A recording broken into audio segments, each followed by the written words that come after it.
السلام علیکم ورحمۃ اللہ وبرکاتہ. الحمدللہ رب العالمین، والصلاۃ والسلام علی اشرف الانبیاء والمرسلین نبینا محمد وعلی آلہ واصحابہ اجمعین وبعد. یقول اللہ سبحانہ وتعالی اعوذ باللہ من الشیطان الرجیم یا ایھا الذین آمنوا اجتنبوا کثیرا من الظن الی ان قال سبحانہ وتعالی ولا یغتب بعضکم بعضا ایحب احدکم ان یأکل لحم اخیہ میتا فکرہتموہ الی آخر الآیہ. سعدی کریمہ میں اللہ تبارک و تعالیٰ نے جن مذموم خصلتوں کا، بری اخلاق کا تذکرہ فرمایا ہے، اس میں سے آخری بات غیبت ہے، جس سے منع فرمایا ہے اللہ تبارک و تعالیٰ نے. اس حوالے سے چند باتیں اس سلسلے میں آپ کے سامنے کی جا رہی تھیں کہ چند جگہوں پر شرعی مصلحت کے تحقق کی بنیاد پر غیبت کی حلت اور اس کے جواز کی بات دلائل سے ثابت ہوتی ہے، یا چند جگہوں پر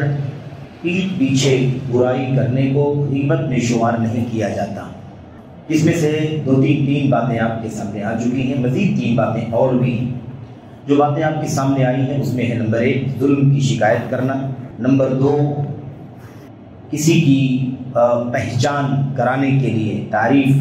یعنی تعارف کے لیے، پہچان کے لیے فلاں شخص ہے اس کے اندر یہ عیب پایا جاتا ہے، تو چونکہ اسی سے وہ معروف ہو سکتا ہے، اسی سے اس کی پہچان ہو سکتی ہے، اس لیے اس کا تذکرہ کرنا یہ بھی غیبت میں نہیں آتا. ایسے ہی کسی سے کسی کے شر سے، کسی کی برائی سے آگاہ کرنے کے لیے، لوگوں کو چوکنا کرنے کے لیے بھی جو باتیں کہی جاتی ہیں وہ غیبت میں نہیں آتی ہیں. مزید جو 3 باتیں ہیں ان میں سے سب سے پہلی چیز یہ ہے علانیہ فسق اور معصیت کا کام کرنے والا. کوئی شخص اگر علانیہ کھلا لوگوں کے سامنے دن دہاڑے اور بغیر کسی حیا کے، شرم کے، لوگوں کے سامنے ہے نا منکر کام کر رہا ہے، فسق کا کام کر رہا ہے. مثال کے طور پر کوئی شخص مثال کے طور پر وہ بیڑی سگریٹ پی رہا ہے، یا ایسی مثال کے طور پر کوئی شراب پی رہا ہے، یا ایسی مثال کے طور پر کوئی کسی سے ٹیکس وصول کر رہا ہے، جبراً ظلم کر رہا ہے، مار پیٹ کر رہا ہے وغیرہ. یا ایسے ہی اس سے بھی زیادہ سنگین مسئلہ یہ ہو سکتا ہے کہ کوئی شخص علانیہ کوئی بدعت کر رہا ہے. ظاہر ہے کہ بدعت کا مسئلہ دیگر منکرات اور گناہوں کے کاموں سے کئی گنا زیادہ بڑھ کر کے ہے، کیونکہ بدعت یہ صرف اور صرف فسق اور منکر نہیں ہے، بلکہ یہ عقیدے کا فساد ہے، عقیدے کا بگاڑ ہے. تو اگر کوئی شخص علانیہ بدعت کا کوئی کام کر رہا ہو تو اس کا بھی مثال کے طور پر کوئی تذکرہ کرے، اور اس مقصد کے لیے تاکہ لوگوں کو اس بدعت سے آگاہ کیا جائے اور اس علانیہ بدعت کو پھیلنے سے روکا جائے، تو کسی ذمہ دار ولی امر کے پاس جائے، یا کوئی اس کے ماتحت ذمہ دار ہے، یا کوئی مثال کے طور پر بڑا عالم ہے، یا کوئی صاحب رسوخ ہے جس کے پاس جا کر کے وہ بات کہی جائے تاکہ وہ اس کی روک تھام کر سکے، تو یہ چیز غیبت میں نہیں آتی ہے. اس حوالے سے یہ ہے مجاہرین فسقاً، یعنی فسق کو علانیہ طور پر کرنا، فسق اور معصیت کا کام اور اس سے بھی بڑھ کر کے بدعت کا کام علانیہ کرنا، یہ غیبت میں شامل نہیں ہوتا، غیبت میں سے شمار نہیں کیا جاتا. اس سلسلے میں بہت ساری دلیلیں ہیں. مثال کے طور پر اللہ کے نبی صلی اللہ علیہ وسلم کے پاس آپ کے گھر میں آنے کے لیے ایک شخص نے اجازت مانگی. روایت صحیح بخاری کے اندر ہے، ایک شخص نے گھر میں آنے کی اجازت مانگی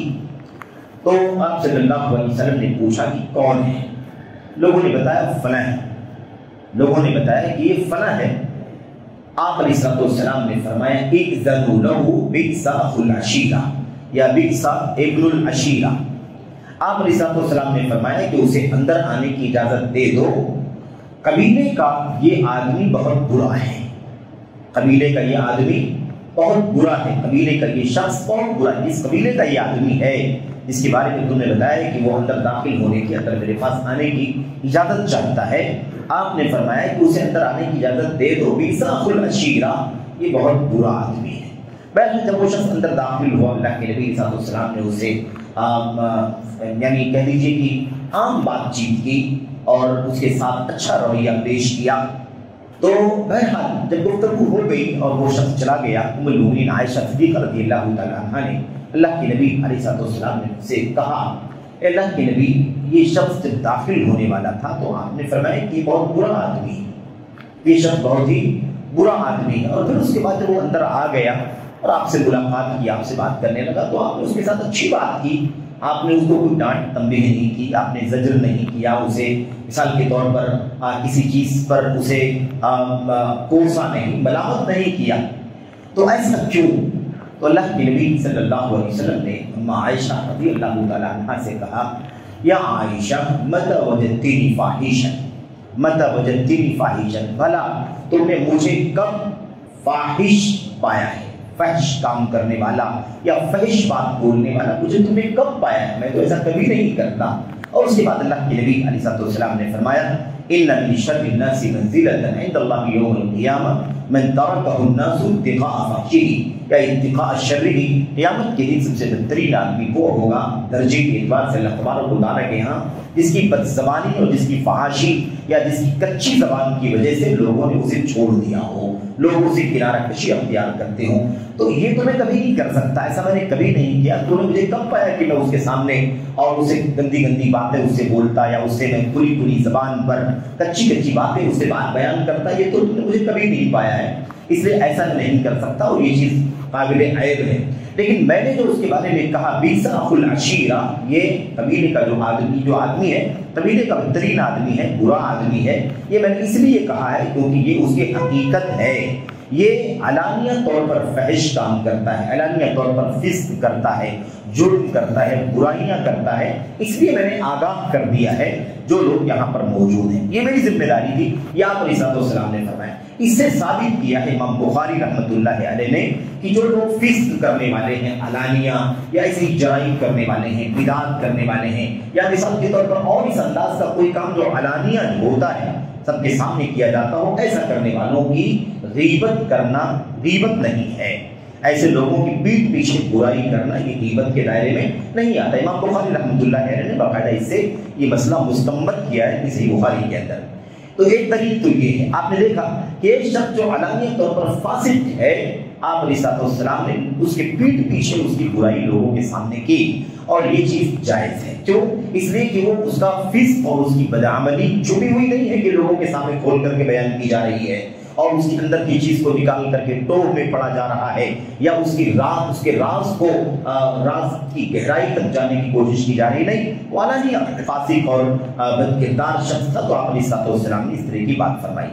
ایسے ہی بخاری ہی کی دوسری روایت میں المومنین عائشہ صدیقہ رضی اللہ تعالیٰ عنہا ہی سے مروی ہے، بیان فرماتی ہیں کہ اللہ کے نبی علیہ السلام نے دو لوگوں کے بارے میں فرمایا، ما اظنهما یعرفان من دیننا شیئا، مجھے یقین ہے، مجھے گمان ہے، یہاں گمان یقین کے معنی میں ہے، ما اظنهما یعرفان من دیننا شیئا، مجھے یقین ہے کہ ان دونوں کو ہمارے دین کی کوئی معلومات نہیں ہے. مجھے یقین ہے ان دونوں شخصوں کے بارے میں کہ ان دونوں کو ہمارے دین کے بارے میں کوئی معلومات سرے سے نہیں. یہ حدیث صحیح بخاری کے اندر ہے. صحیح بخاری کی حدیث کے جو راویان ہیں، ان راویوں میں سے ایک راوی اس کا پس منظر بیان کرتا ہے. وہ راوی بیان کرتا ہے، وہ کہتا ہے کہ اصل میں جن دو لوگوں کے بارے میں اللہ کے نبی علیہ السلام نے یہ بات بیان فرمائی کہ یہ لوگ ہمارے دین کے بارے میں کچھ نہیں معلومات رکھتے ہیں، دراصل یہ دو منافقوں کے بارے میں آپ نے بیان فرمائی ہے. یہ دو منافقین تھے جو بظاہر اسلام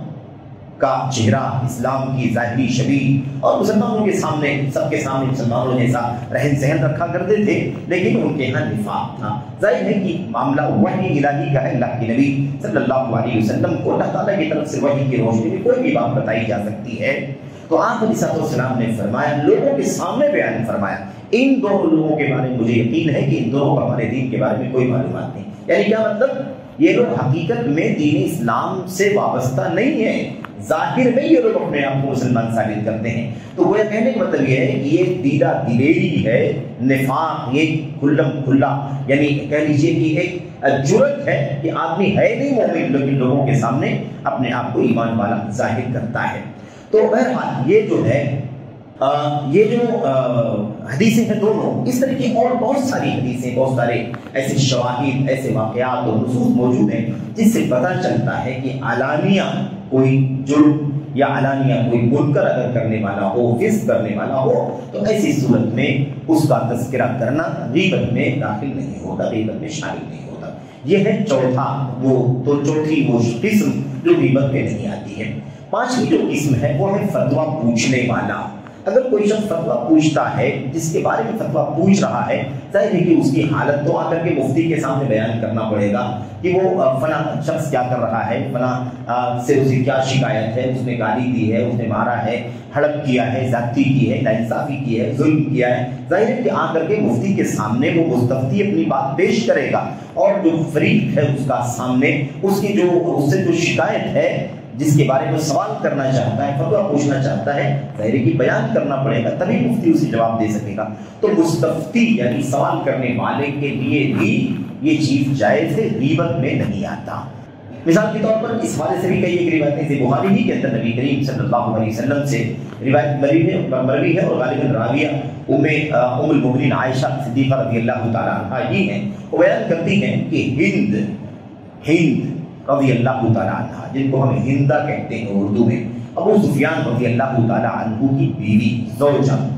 اور کون نہیں جانتا حضرت ہندہ کو، ان کی پوری تاریخ ہے سیرت میں، حضرت احد کے اندر خاص طور پر بہت ساری تفصیلات۔ حضرت ہندہ نبی کریم صلی اللہ علیہ وسلم کے پاس آئی، اسلام لانے کے بعد جب سارا معاملہ سب ٹھیک ٹھاک ہو گیا ہے نا، اس کے بعد تشریف لائیں اور آ کر کے اپنے شوہر کی شکایت کرنے لگیں، اور آپ علیہ السلام سے ایک مسئلہ پوچھنے لگیں۔ آئی ہندہ بنت زوجہ ابو سفیان رضی اللہ تعالی عنہما، اور آ کر کے نبی کریم صلی اللہ علیہ وسلم سے کہا، اللہ کے نبی سوال یہ ہے کہ میرے شوہر زوجی ابو سفیان شحیح، میرے شوہر ابو سفیان نہایت بخیل آدمی ہے، نہایت بخیل کنجوس آدمی، مال نہیں خرچ کرنا چاہتے۔ تو کیا کہا؟ میرے شوہر بخیل آدمی۔ ظاہر سی بات ہے کہ غیبت ہے، یہ غیبت ہے، پیٹ پیچھے برائی کی جا رہی ہے، لیکن مسئلہ پوچھنے کے لیے بات انہوں نے کہا۔ آگے پوری کہانی بتائی، بخیل آدمی ہے، مال نہیں خرچ کرتے، وَلَيْسَ يُعْطِينِي مَا يَكْفِينِي وَوَلَدِي هَلْ عَلَيَّ إِذَا أَخَذْتُ مِنْهُ شَيْئًا وَهُوَ لَا يَعْلَمُ أَوْ كَمَا قَالَ۔ میرے شوہر کنجوس ہیں، بخیل آدمی ہیں، وہ اتنا نہیں دیتے، اتنا مال، اتنا پیسہ نہیں دیتے، اتنے اخراجات نہیں دیتے جو میرے لیے اور میرے بچوں کی ضروریات کے لیے کافی ہو جائیں۔ تو کیا میں اگر ان کے جیب سے یا ان کے پرس سے، مثال کے طور پر آج کل کے تناظر میں، یا ان کے مال میں سے اتنا مال میں لے لوں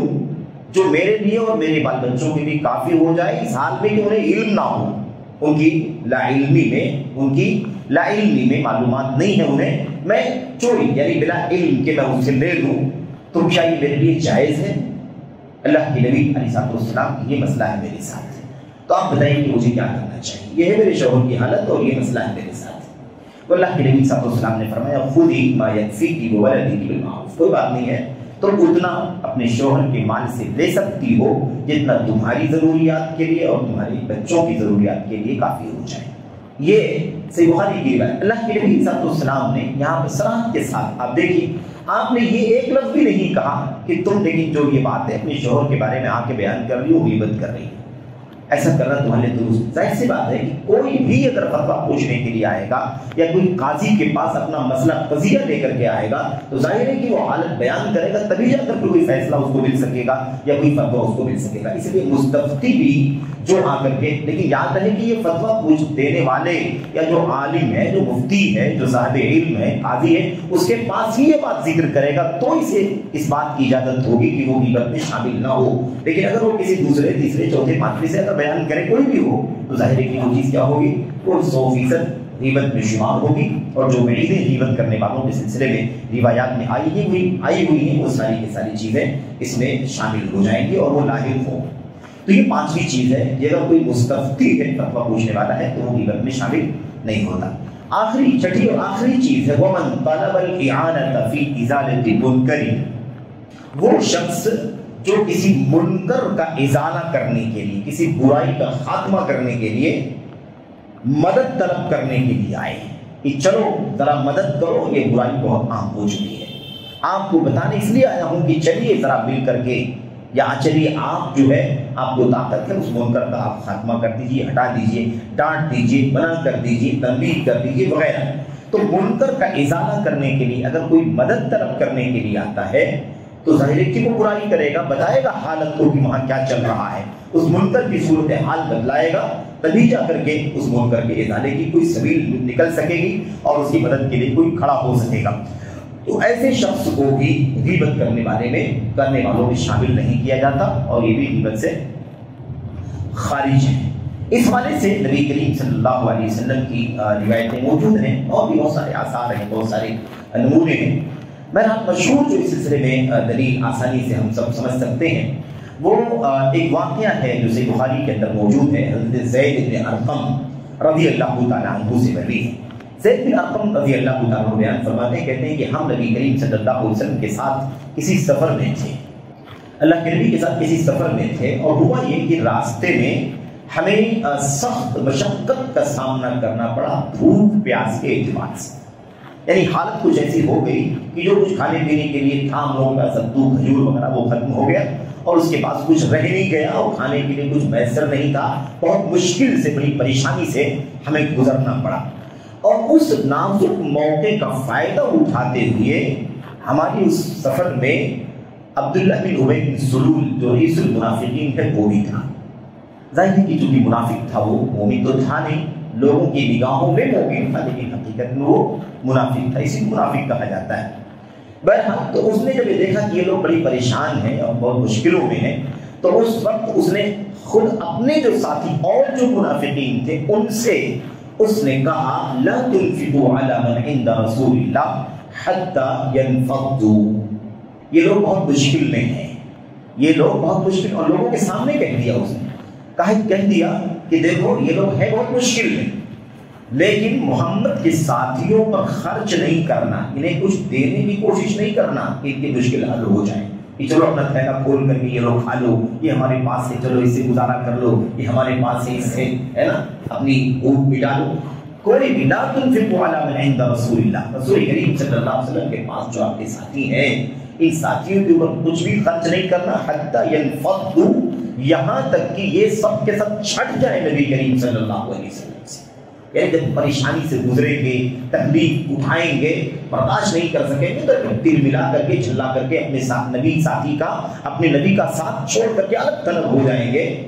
ایسی صورت پیدا ہو جائے گی، تو خرچ کرو مت ان لوگوں کے اوپر۔ اب یہ بات جن لوگوں کے بیچ ہے جو اس نے کہی، حضرت زید بن ارقم رضی اللہ تعالیٰ عنہ نے یہ بات سنی، اور جب سنی اب یہ بہت بڑی بات تھی، کوئی شخصی مسئلہ نہیں، کوئی ذاتی مسئلہ نہیں، ایک سفر کے دوران کا مسئلہ ہے، نبی کے صحابہ ہیں، مشکلات کے ماحول میں ہیں، اور پتہ نہیں کس مشن اور مہم کے لیے وہ گئے ہوئے تھے، کوئی جنگ کا مسئلہ تھا، کوئی مثال کے طور پر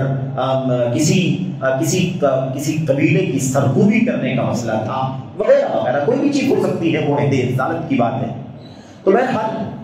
یہ چیز بڑی خطرناک تھی، اب یہ شر اور یہ فساد اس کو مٹانا ضروری تھا، اور یہ علانیہ یہ بات منافقین کے رئیس نے عبداللہ بن ابی بن سلول نے کہی تھی، اس لیے حضرت زید بن ارقم رضی اللہ تعالیٰ عنہ جلدی سے بھاگے، نبی کریم صلی اللہ علیہ وسلم کے پاس آئے اور آ کر کے کہا اللہ کے نبی یہ معاملہ ہوا ہے، اور عبداللہ بن ابی نے سب کے سامنے اتنی بڑی بات کہی ہے، اس کا ازالہ ہونا چاہیے، اس کی سرکوبی ہونی چاہیے، یہ شر ہے جسے مٹنا چاہیے، اس لیے میں آپ کے پاس آیا ہوں۔ تو آ کر کے پورا واقعہ کہہ سنایا۔ اب ان سب لوگوں کے بارے میں جو باتیں سنی تھی وہ باتیں آ کر کے زید بن ارقم نے بیان کی۔ نبی کریم صلی اللہ علیہ وسلم نے فوراً کسی کو بھیجا اور کہا عبداللہ بن ابی کو بلا کر کے لے کر کے آؤ، عبداللہ بن ابی کو بلا کر لے کر کے آؤ۔ عبداللہ بن ابی کو بلا کر کے لایا گیا، آپ نے پوچھا کہ تم نے ایسی ایسی بات ابھی کہی ہے، اس مکر گیا چونکہ وہ منافق تھا، اس نے کہا کہ نہیں میں نے بالکل ہرگز ایسی کوئی بات نہیں کہی، 100% جھوٹ بول دیا اور مکر گیا، کہا ایسی کوئی بات ہم نے نہیں کہی۔ لوگوں نے کافی کوشش کی کہ بھائی زید بن ارقم جھوٹ نہیں بولتے ہیں، زید بن ارقم سچ بول رہے ہیں، لیکن اس کے باوجود کہ وہ مسلسل جھوٹ بولتا رہا، یہاں تک کہ زید بن ارقم کو جھوٹا مان لیا گیا، زید بن ارقم جھوٹا ثابت ہو گئے اور عبداللہ بن ابی بن سلول سچا مان لیا گیا۔ زید بن ارقم کہتے ہیں کہ ماحول ایسا بن گیا کہ لوگوں نے اس کی بات کا یقین کر لیا، اس کی بات کی تصدیق کر لی اور مجھے جھٹلا دیا، اور یہ کہہ دیا کہ زید بن ارقم ہی جھوٹ بولتے، یہ تو بڑی بڑی قسمیں کھا کھا کر کے بول رہا ہے، پکی پکی قسمیں، اللہ کی قسمیں۔ اب جس کا ایمان نہیں ہے وہ تو کتنی بھی قسمیں کھا سکتا ہے۔ بہرحال تو وہ روایت کے اندر ہے کہ بہت مغلظ، یعنی بہت گاڑی بڑی بڑی قسمیں کھا کر کے اس نے کہا کہ ہرگز نہیں میں نے ایسی کوئی بات بولی ہے۔ کہتے ہیں یہ صورتحال جب بنی کہ ایک آدمی قسم کھا رہا ہے اور بار بار قسم کھا رہا ہے تو لوگوں نے اس کو سچ مان لیا اور مجھے کہا کہ زید بن ارقم اس کا مطلب صحیح نہیں بول رہے ہیں، جھوٹ بول رہے ہیں۔ کہتے ہیں اس سے مجھے اس واقعے سے اتنی تکلیف ہوئی کہ مجھے پوری عمر میں کبھی ایسی تکلیف نہیں ہوئی۔ کہتے ہیں مجھے اتنا غم ہوا کہ میں گھر میں بیٹھ گیا، میں گھر سے نکلنا میں نے بند کر دیا، میری ہمت نہیں ہو رہی تھی کیسے نکلوں میں۔ ایک دم اپنی کانوں سے سنی ہوئی چیز، آنکھوں سے دیکھی ہوئی چیز، اور اسے جھٹلا دیا گیا اور میں جھوٹا ہو گیا، لوگوں نے مجھے جھوٹا مان لیا اور عبداللہ بن ابی بن سلول کو سچا مان لیا جبکہ وہ جھوٹا ہے۔ کہتے ہیں یہ صورتحال تھی، میں گھر کے اندر بیٹھا رہا، باہر نہیں نکلتا۔ میرے چچا تھے، میرے چچا نے کہا تم نے ایسا کیا کر دیا ہے، تم نے ایسا کیا بول دیا ہے کہ لوگوں نے تم کو جھوٹا سمجھ لیا ہے اور عبداللہ بن ابی بن سلول کو لوگوں نے سچا مان لیا ہے۔ کہتے ہیں میں یہ بات سن کر کے کچھ کہہ نہیں پاتا تھا، پریشان تھا۔ اتنے میں اللہ کے نبی علیہ السلام کے اوپر اذا جاءك المنافقون قالوا نشهد انك لرسول الله والله يعلم انك لرسول والله يشهد ان المنافقين لكاذبون، جو آیت کریمہ ہے سورہ منافقون کی، وہ ابتدائی آیتیں اتری۔ بہرحال یہ جو آیت کریمہ جب اتری تو اس کا مطلب کہہ لیجئے کہ راز فاش ہو گیا کہ عبداللہ بن ابی بن سلول ہی جھوٹا تھا اور زید بن ارقم رضی اللہ تعالیٰ سچ بولتے تھے۔ جیسے ہی آیت کریمہ اتری، اللہ کے نبی صلی اللہ علیہ وسلم نے کسی شخص کو بھیجا، جاؤ زید بن ارقم کو بلا کر کے لے کر کے آؤ۔ زید بن ارقم آئے، اللہ کے نبی نے فرمایا قد صدقك اللہ، زید بن ارقم اللہ تبارک و تعالیٰ نے تمہاری تصدیق قرآن کریم اتار کر کے کر دی ہے، تم سچ بول رہے تھے۔ عبداللہ بن ابی بھی جھوٹا ہے اور یہ سارے منافقین جو آ کر کے بڑی بڑی قسمیں کھاتے ہیں یہ سب کے سب جھوٹ بولتے ہیں۔ اگلی بات دوسری آیت کریمہ کے اندر اللہ تبارک و تعالیٰ نے فرمایا کہ وہ بڑی بڑی قسمیں کھاتے ہیں اور یہ قسمیں کھانا بھی کسی کام کا نہیں ہے، جھوٹ بولتے ہیں۔ بہرحال صحیح بخاری کی روایت سے اصل ثابت کیا کرنا ہے، ثابت یہ کرنا ہے میرے بھائیوں کہ زید بن ارقم نے ایک منکر دیکھا،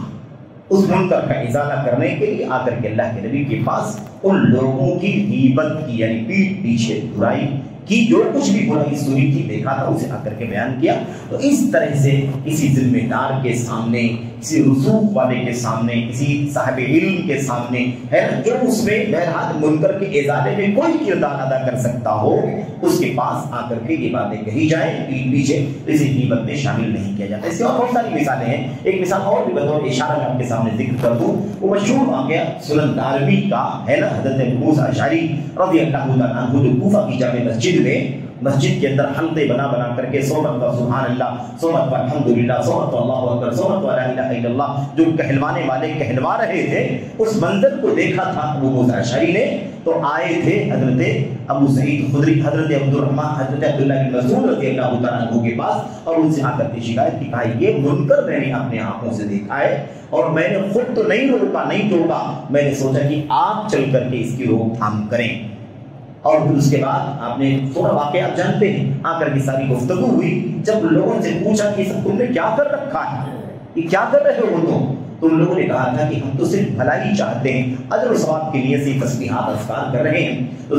حضرت ابو عبد الرحمن حضرت ابن مسعود نے کیا کہا تھا، لقد جئتم ببدعۃ ظلما ما اسرع حلقتکم یا امۃ محمد، اے امت محمد کے لوگوں کتنی جلدی تم ہلاک ہو گئے، ابھی تو نبی کے برتن بھی نہیں ٹوٹے، ابھی تو نبی کے کپڑے بھی پرانے نہیں ہوئے، اتنی جلدی تم بدعت میں داخل ہو گئے۔ ان لوگوں نے کہا ہم بھلائی چاہتے ہیں، انہوں نے کہا کم من مرید للخیر لم یصیبہ، کتنی بھلائی چاہنے والے لوگ ہوتے ہیں ہرگز انہیں وہ بھلائی حاصل نہیں ہوتی ہے۔ تو یہاں دیکھا آپ نے، یہاں بھی منکر کا، وہ بھی بدعت کا ازالہ کرنے کے لیے آ کر کے موسیٰ اشعری نے ان لوگوں کے پیٹھ پیچھے جو مجلس میں حلقہ بنا کر کے بیٹھے ہوئے تھے، ابو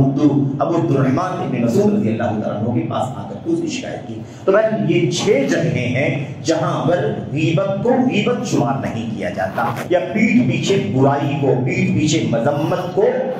غیبت میں شامل نہیں کیا جاتا، لیکن واضح رہے کہ یہ اسی طرح سے ہوگا تو کسی غیر متعلق شخص کے سامنے وہ بات بیان کی جائے گی تو غیبت میں شامل ہوگی۔ اللہ سے دعا کرتے ہیں کہ اللہ تبارک و تعالیٰ ہمیں ہر طرح کی غیبت سے بچنے کی توفیق عطا فرمائے۔ یہ جو 6 جگہیں ہیں جس کی شریعت اسلامیہ کے اندر ایک مصلحت ہے، اس مصلحت کی بنیاد پر اگر ہم ان میں سے کوئی کام کرتے ہیں اور اسی طرح سے کرتے ہیں جس طرح سے کرنے کی اجازت ہے تو وہ غیبت میں شامل نہیں ہوگا۔ اللہ عز و جل ہمیں مسائل کو سمجھنے کی اور عمل کرنے کی توفیق عطا فرمائے۔ آمین رب العالمین۔ صلی اللہ علیہ وسلم وبارک